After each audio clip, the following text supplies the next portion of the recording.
Have you ever booked a so-called 5-star hotel only to arrive and think, wait, this doesn't feel very 5-star at all? It's one of the biggest confusions in hospitality. Guests see a star as a universal measure of quality, but in reality, hotel stars doesn't always mean what people think. A 5-star hotel in Paris may not be the same as a 5-star hotel in Dubai, Bangkok, or even New York. So in today's video, we are going behind the curtain of the star system. We will examine who actually assigns hotels their stars and the criteria they use, and why factors such as a lobby space and the number of languages spoken at a reception can influence the rating.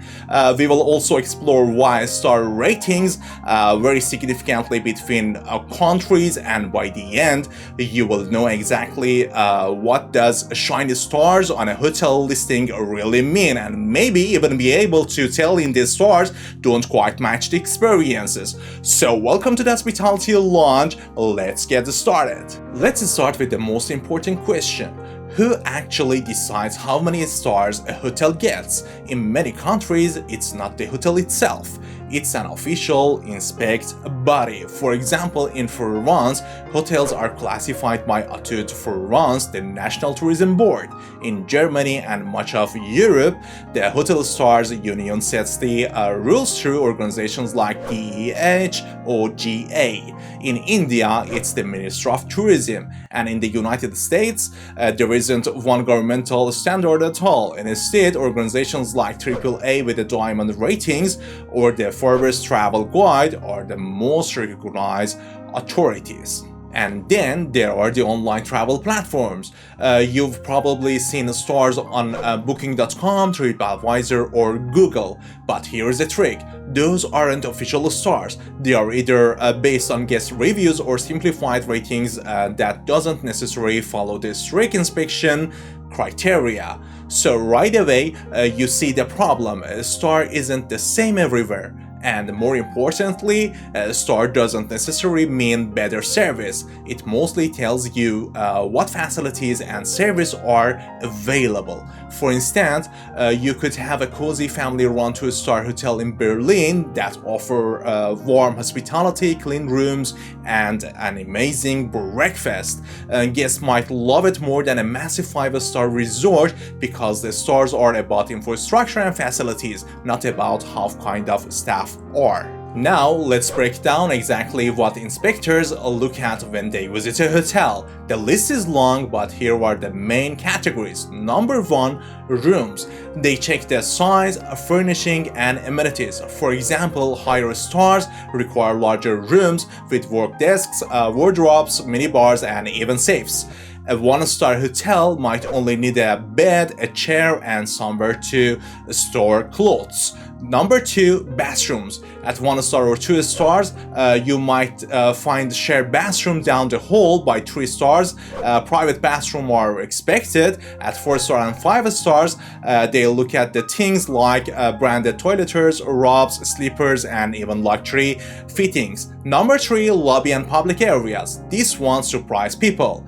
The lobby isn't just decoration, it's the part of official scoring. In Germany, for example, lobby space is sometimes calculated by the number of beds in the hotel. A 3-star hotel only needs a small lobby with a reception desk and some seating. A 4-star hotel needs a larger space, often around 1.5 square meter per bed.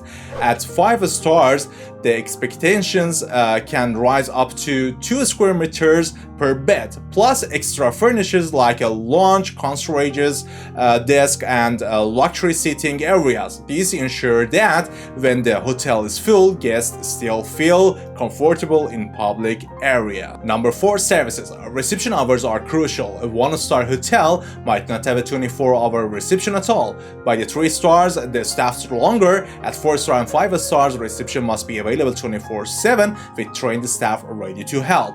Number 5, food and beverage. At 2 stars, breakfast is often the only requirement. By 3 stars, inspectors expect a restaurant within the building or very close by. 4 stars often requires at least one restaurant and bar, and in a 5-star, fine dining, multiple outlets, and 24-hour room service.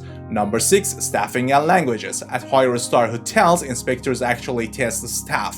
For example, in Europe, a 4-star hotel must have a staff fluent in at least 2 languages, and a 5-star hotel must have a staff fluent in multiple languages to serve international guests. Number 7. Facilities. Things like elevators, fitness centers, spas, pools, and conference rooms. At a certain number of floors, an elevator is mandatory. 4-star and 5-star business facilities and wellness areas are becoming requirements.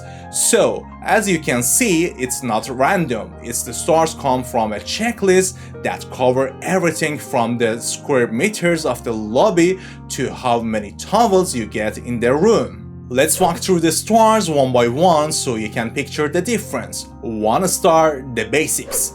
Clear, safe, usually small rooms, sometimes with shared bathroom, perfect for budget travelers who just need a bed. 2 stars, still simple, but a bit more comfortable. Think of TVs in rooms, beside reading lights and private bathrooms as more common. 3 stars, this is where comfort becomes standard. Reception is staffed for most of the day, and rooms have private bathrooms, phones, and internet. Many business travelers stay here. 4 stars, a clear setup. Reception is 24/7, rooms are larger, often with minibar and room service. Lobbies are more spacious, restaurants and bars are part of the property, and staff often provide concierge services. 5 stars, luxury, spacious rooms with premium amenities, multiple dining option, valet parking, concierge desk, spas, pools, wellness centers, multilingual staff, and 24/7 personalized service. At this level, it's not just about size, it's about creating an experience. But here's the catch. In some countries, 5-star might just mean robes and slippers in the room. In Dubai or Singapore, 5-star might mean you're picked up from the airport in a Rolls Royce. Same stars, very different experiences. And that brings us to the big question. Why are stars so different worldwide? It's pretty simple. There is no universal standard. Europe's Hotel Stars Union has harmonized things across 20 countries, but even there, details vary. In the UK, Visit Britain does its own inspectors. In the US, Forbes and AAA dominate, and in many parts of Asia or Africa, systems are either outdated or loosely enforced. On top of that, online platforms add their own stars, often mixing guest reviews with official ratings. That's why sometimes you see a hotel listed as a 4-star hotel on one side and a 3-star in another. So for travelers, the key is don't rely on stars alone. Use them as a guideline, but always check guest reviews, photos, and what service matter to you. Because a well-run 2-star can give you a better stay than a poorly managed 5-star.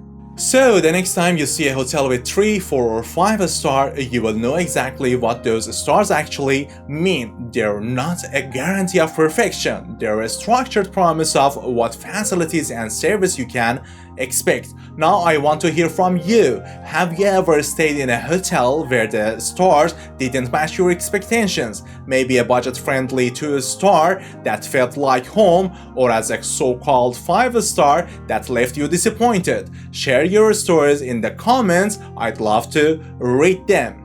And if you enjoyed this breakdown, make sure to check out my video on luxury versus budget hotels, where I compared guest experiences and also what happens behind the scenes. Thank you for watching till the end of the video. See you next time. Bye bye.